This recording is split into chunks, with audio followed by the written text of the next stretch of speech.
həvəskarı, Astra həvəskarı gəlsin, baxsın, pulunu saysın, Yəni maşını Opel'lərin götürüb içində getsin. ən dözümlü modeldir. 1.6 sağdan oxu. Alan adam da buna yük vurur ancaq.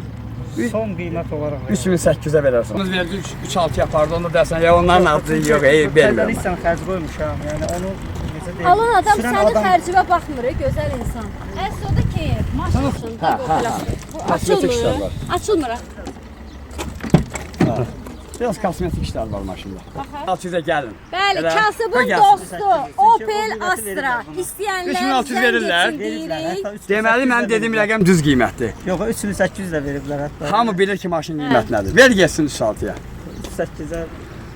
Belə deyək də, sən burada 4 neçə Yok, yerde yok. Biraz. Bir anda 3 saniye vaxt getir kirəksizə 3700 maşın qiymət. Gəl. Bəli, əlaqə nömrəsi qeyd edirik dostlar. Yazın 050 876 3700.